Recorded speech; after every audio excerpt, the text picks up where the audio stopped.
Hello Aries, welcome to your weekly reading for the period of February 22nd to February 28th. Keep in mind, if this resonates, consider a personal reading. Just send me an email or a DM and we can certainly set that up.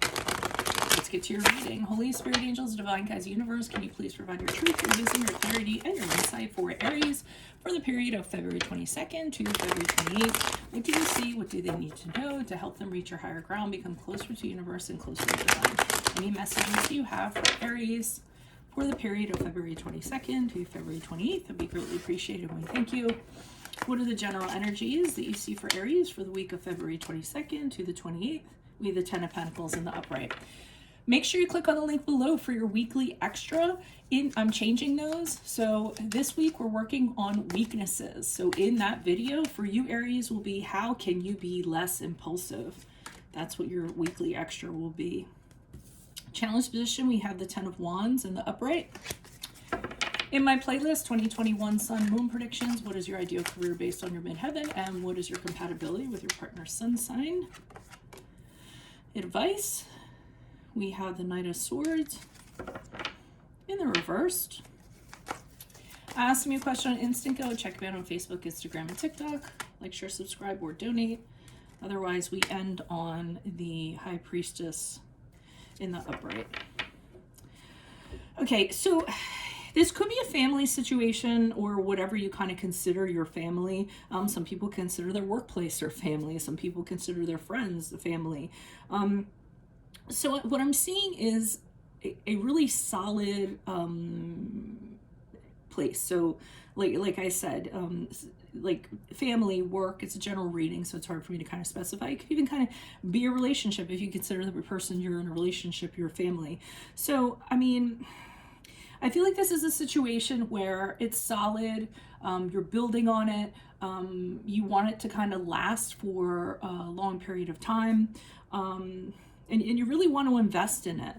So it's something you want to stick around, continue to invest in, and you do think it probably is a good investment if you kind of hang out and you do it.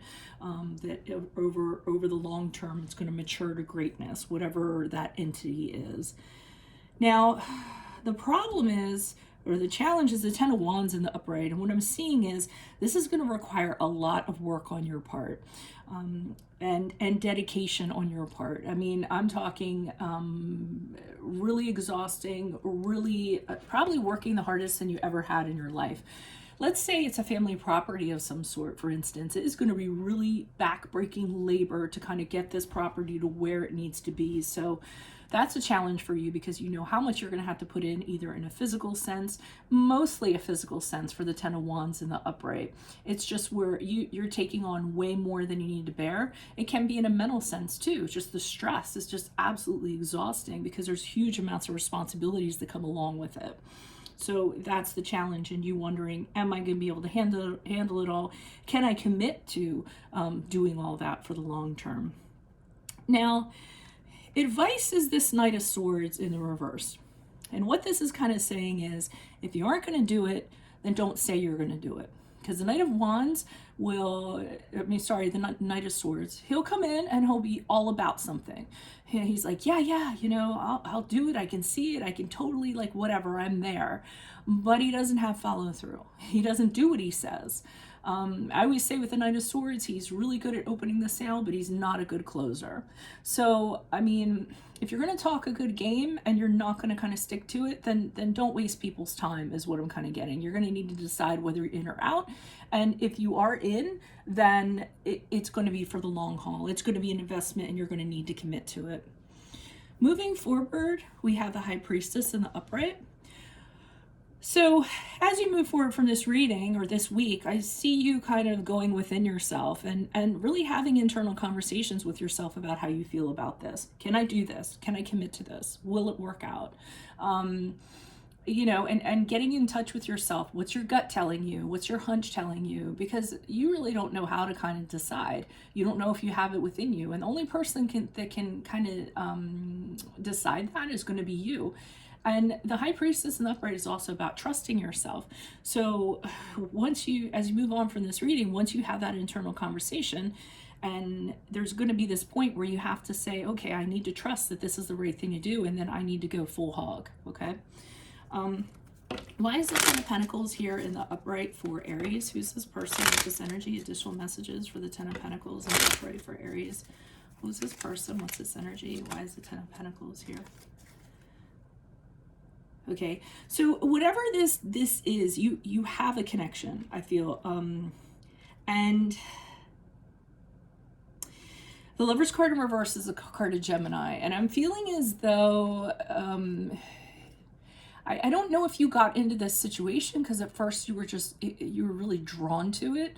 I mean, it could have been very desirous to you, and now maybe you're having regrets about it. Now you're wondering, you know, should I or shouldn't I? So maybe it's this precipice you're kind of hanging out on, because there are problems in whatever this situation is. A Lover's card is not when things are going along swimmingly.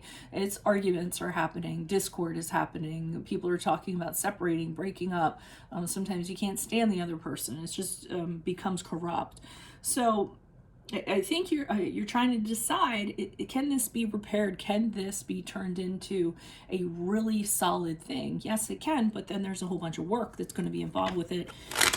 Am I capable of doing that work and following through till the end? Why is the Ten of Wands here in the upright? Who's this person? What's this energy for Aries? Additional messages, please. Okay. Page of Swords in the upright. So part of the challenge too is that you can't garner any information from observation. So you can't really know exactly what you're getting into. And that is really bothersome to you. It would be great if you could look at something for a little while and observe it and dissect it and kind of figure it out. And from those observations, know how to proceed forward. But I feel like the challenge is that this is not an option. This isn't something available to you. So it's almost like you're flying blind. You don't know what you're getting into. So you don't know exactly how hard the work is going to be or how endless it's going to be. And that's a little bit uncomfortable to you. Why is the Knight of Swords here in reverse? Who's this person with this energy? Additional messages for the Knight of Swords in reverse. For Aries, for advice. Who's this person? What's this energy? Okay. Okay, so like I said, they're saying that if you're not going to follow through, then don't say anything at all, because the reaction is going to be this Queen of Swords here in reverse, and somebody is going to be very upset with you. They're going to be very upset. The Queen of Swords is not known for being able to put a cap on her feelings. She just kind of blows up and she'll come at somebody. So if you do not follow through with what you say, I feel like this person's going to viciously attack you. They're going to really be bitter. They're going to exact revenge on you, or what have you. So, I mean, they're not a very nice person. I'm just going to tell you, but I'm telling you what's going to happen if you don't kind of do what you say you're going to do. Why is the High Priestess here in the upright for Aries as they move forward in this reading? Who's this person? What's this energy? Additional messages for the High Priestess in the upright. Okay, another card of go within oneself. I mean, the Queen of Cups is really getting in touch with your emotions here, practicing self-care, self-love, making yourself your own emotional project. So as you move forward, the only way that you're going to get the answers to this or the peace in regards to this is to really kind of go within. Nobody's going to be able to help you with this. You're going to have to take care of yourself and figure out what's going to be best for you emotionally in regards to this situation. So I keep on coming back to elderly parents because I see this this grandfather type in this card. So, you know, I almost feel like if it's going to make you insane from an emotional standpoint, then, you know, maybe it's not a commitment that you should necessarily make. If you aren't going to be kind of in control of your emotions and it's not going to be favorable, and you know you have a hard time emotionally, then maybe it's not going to be favorable. But that's going to be up for you all to figure out as you phase out of this week. So that is what I have for you all. If it resonates, consider a personal reading. Just send me an email and we can set that up. And then make sure you click on the link below for your weekly extra, which will be how can you be less impulsive. Ask me a question on Instant Go. Check me out on Facebook, Instagram, and TikTok. In my playlist, 2021 Sun Moon Predictions. What is your ideal career based on your midheaven? What is your compatibility with your partner's sun sign? Like, share, subscribe, and or donate. Otherwise, I will see you in the Vimeo. Adios from Veronica Garnett. Bye.